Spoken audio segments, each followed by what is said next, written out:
Hello again. Um, Today we're going to be looking at how we can build a more structured essay through the way in which we go about major thesis statement writing. This is what I often say is the most important sentence you're going to write in your essay. Some teachers will tell you to have it at the end of your introduction, which is fine. I opt to have it at the beginning because I think it's your immediate response to the question, and it should, in a sense, be a blueprint for the way in which your essay and your ideas and everything will develop following that. Okay, so let's have a look. All right, so the first thing I want us to think about in terms of major thesis statement writing, and especially entering exams, is how you can be prepared for this. Okay, so it's not something that you'd want to necessarily leave to do on the day in improvisation. It's something that you can actually practice and get better at. All right, and the first part is knowing the rubric. Okay, we know that the question is going to emerge out of the rubric, but one of the things I think is important to practice and think about is how you would go about defining some of those keywords of the rubric. So things like lost, forgotten, and concealed. Um, you know, and this I think applies not only for discovery but across the other modules as well. How would you go about defining some of those keywords that surface in questions and through the rubric? Okay. And practicing that regularly will help you develop a language that you can then use on the day when you build those major thesis statements. So what I'm going to show you in this particular PowerPoint podcast is a process of building a major thesis statement that really backward maps the whole task. Okay, so I'm going to really break it up, and you're probably going to look at it and say, no one's really going to do all this work on the day, and no one's really going to have time to break it up. But this is something that you should practice at home, and it should become ingrained into your sort of mental muscle memory, I suppose, where on the day you become very proficient at pulling out some of those phrases and words that you've used before in your own practice. Okay. The second point I have there, obviously, is knowing the play or the text that you're studying. So I'm going to be teaching this particular aspect through The Tempest, the prescribed text that I'm teaching with my Year 12s at the moment. But that applies for all text, really, is just being on top of the text that you're doing, okay, and not making silly mistakes like mixing character names up or those sorts of things that can cheapen it. All right. Now, the importance of a major thesis statement. So what it does, what you serve to gain from having a strong major thesis statement is it allows you to have stronger links in your paragraphs. So if you feel that at the end of your paragraphs you're finding it difficult to return to the question, finding it difficult to return back to your overall argument, the chances are that that problem is actually within your thesis that you provide. Okay, maybe it's not developed enough, maybe there's not enough in your major thesis statement for you to call upon. So that's the first thing to think about. If you find that you're writing and you're struggling with linking, I would suggest having a look back at your major thesis statement and think about how that's perhaps impacting your ability to create solid links. And I've given a small example there of where you may see a very repetitive or dogmatic type of expression where you'd see a student write, "This therefore shows how characters discover new understandings." Okay, or if they had a more crafted major thesis through definitions. This is my approach to the task of creating major thesis statements and practicing it. There's many different ways of going about this, but this is just my personal one that I feel that works quite well and easy to do. And basically what you're looking to do is identify the key words of the question early on. Once you have those, you're going to write definitions for those keywords. Okay, and your definition shouldn't be what you would expect to see if you type those words in on Google. There should be your own personal definitions that link to some of your ideas about discovery or your ideas about the text. Okay, it's important when you write these definitions that you don't actually use the word that you're defining, otherwise it defeats the purpose. But it begins with how you would define those words as it as it fits with you, okay, and your understanding of the module. All right, so let's take this example question here. Discoveries have the power to shape people's attitudes and perceptions. However, it is the settings and context in which they are made that is crucial. Discuss this statement with reference to your prescribed text and related blah, blah, blah. So if you pause the video here, think about what would you highlight as the keywords of that question.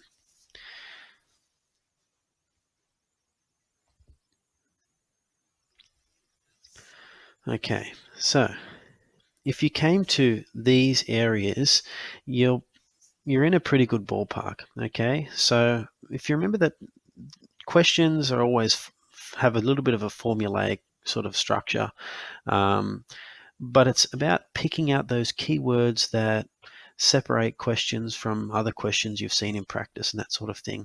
So discoveries have the power to shape. All right, the power to shape, I think, is quite important there. Okay, you've got attitudes and perceptions. All right, what might they look like in the context of your related text and your prescribed? However, so it shows that there's a counter consideration here, it is the settings and context in which they are made that is crucial. So the big driving part of this question is the settings and context, right? That is a big part of understanding discoveries, all right? So thinking about how would you go about defining those three: power to shape, attitudes and perceptions, and settings and context, okay? Now these are the ones that I came up with. So for power to shape, if something has the power to shape, it is influential, altering not just the individual, but perhaps society also. Okay. So you can see that I've really tried to flesh that out and explore what it means to shape something. Okay, altering not just an individual, but perhaps society. Attitudes and perceptions. So this is ultimately the way in which we view and understand the world. It is not only how we see ourselves, but also those around us. Okay, I think the important part there is about how, our perceptions and our attitudes are colored by not just, who we are, but also how we see other people. And based on settings and context, this means not just the place in which the discovery is made, but also the timing and how this plays a large part on how we react and appreciate what we have found. Okay. So once you've got these three definitions, okay, you begin to have a word bank here of sentences that you can then draw upon for your vocabulary and for phrases that will build the statement that will form your major thesis statement. Okay, so if we take those three statements out, okay, and then we pick the best parts that we like out of those. Okay, so it is influential, altering not just the individual, but perhaps society also. We view and understand the world. It's how we see ourselves and those around us. It's the place in which the discovery is made, but also the timing. I like that word, timing. And decision making. Okay, that context informs, or the timing of those discoveries informs the decisions and the choices that are made. So if I then sift through that even further and pick these keywords, I can put it together into a statement like this. Discoveries have the power to alter the views of individuals and broader society. However, it is ultimately through the place and timing of those discoveries that one gains a better understanding of the effect it has on their choices and decisions. All right, you'll notice that major thesis statement responds beautifully to that question, but it doesn't borrow and regurgitate aspects of the question. It shows that there's been some considered thought and reflection on how we can interpret the question. Okay. So, what makes this a good major thesis statement? Okay.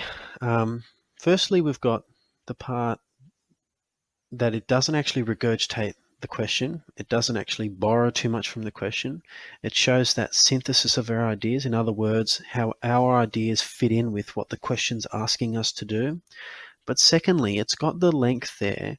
It's got enough for us to have 2 or 3 key components of it that we can then explore within our essay.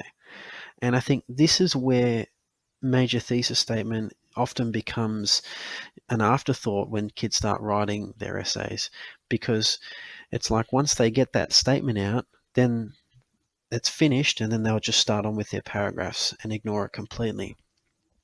Whereas it's important to remember that your major thesis statement should have the components in it for you then to link back to when you start writing your paragraphs. Okay, and if you can see this, the one that I've provided, I've organized it into 3 key components. Okay, so firstly, the views of individuals and broader society would be my first key component. The second, the place and timing of those discoveries. And third, the effect it has on the choices and decision making. Okay, so now you're going to see how I go about pulling apart my major thesis statement and thinking about the overall essay structure. All right. So if I take those key points and turn them into questions, the questions which will drive my ideas. So for the first one, I'm going to be asking what views are altered and by which characters. Okay. For my second paragraph, the second part, it'll be for the place and timing of those discoveries. It'll be where do those discoveries take place then, and what is happening at that time in that context. Okay. And for the third paragraph, where my key component is the effect it has on one's choices and decision making, I'm going to be answering the question of what were the choices and decisions of characters in the end. Okay. This, I feel, is an easy thing for you to do. Once you've got your major thesis statement, pick out the 2 or 3 key components of it and then phrase them as questions. And it's your answer to those questions that'll be the ideas and the structure of your paragraphs that ensue within your essay. Okay, so just to give you an example of how I'd go about breaking this apart and answering those questions, I've given you what the 3 paragraphs would theoretically look like. Okay, so in my first paragraph, what views are altered and by whom? I'm going to look at the views of evil characters who are confronted with the past when they're thrust on the island by Prospero. In this way, their lives have been transported not just to another island, but also to a place where they must confront their past actions. It is through Prospero's command of the plot that these characters, and I'm going to deal with Antonio specifically, where they must reconcile with their past actions. Okay, so in terms of what views are altered, in my first part of the essay, I'm going to deal with Antonio as a key character who's has very explicit views about greed and taking things from others and the evil that he perpetrates to Prospero. And I'm going to look at how those perspectives, how he is confronted with those perspectives and how they're perhaps altered later on. In my second paragraph, or my second, I suppose, conceptual point of my essay, where do those discoveries take place and what is happening at the time? Well, here I'm thinking about the island, okay? The island is an important place within the play. So the island serves as a space where characters confront each other. Contextually, this links to the colonial nature of the Jacobean era, making colonies in the Americas. Okay, and Caliban here works as an important microcosm, in other words, a character who represents a larger body of people or society for this sense of discovered / colonized space. So the second point, I think, will be driven a little bit more by some contextual analysis. But in terms of where do these discoveries take place, obviously situated within an island, but that island serving as a metaphor for the colonial nature of Britain towards the Americas, okay, and what that meant at the time.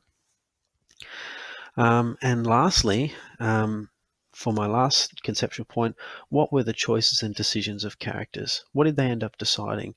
So Prospero's anagnorisis, or critical moment of discovery, is that he chooses to forgive. Okay, and it's quite dramatic because the play is set on a course to be a tragedy, and being Shakespeare's final play, his last play for theatre, he has the main character who commands the plot to forgive. Okay, and when he says, "And mine shall," um, my affections would become tender. So um, you can. The choice here is important, and it's the last point that I have there. Okay, and I'm also going to link that to the use of meta theatre here in the epilogue when Prospero says that he needs the humble applause from his audience to leave the stage, which demonstrates Shakespeare's dramatic exit from the theatre as a famous figure within his society for all the work he did within theatre. So you can see how starting with a really robust major thesis statement that synthesizes the questions with your own ideas allows you to develop a whole structure to your response, one that actually would be, quite rich, I think. And you can see in each of those key concepts, I can draw very explicit links back to that major thesis statement. Okay, so why practice this? Doing this regularly makes you quicker and more comfortable in synthesizing the words of the question into your own ideas. So you can, although what I've shown you here is an outline that would take quite a bit of time, and for the first time you do it, it'll take probably a few hours to do. What it will do is it will build up your proficiency in looking at questions, looking at keywords and defining those and synthesizing those keywords into your own understanding. Okay. It's very easy for you to regurgitate the question on the day. And for someone who doesn't practice constructing major thesis statements, it's very easy for you to simply take the keywords and use synonyms or just blatantly repeat them in your opening statements. And I call this being intellectually lazy. But the truth is a lot of students do it inadvertently, okay? And by practicing these definitions, you'll be much more proficient and quick at seeing keywords, interpreting them, and forming statements that respond to them rather than simply reuse them, okay? So the importance of all this is that you not only develop responses that have a rich conceptual structure, you also develop responses that respond to the question in a thoughtful way. And lastly, and I think the neat part of this is that it makes you so much more proficient under time conditions in responding to keywords and in building a response rapidly, which will give you the best opportunities at finishing the paper quite comfortably. So I hope this helps, and thank you for listening.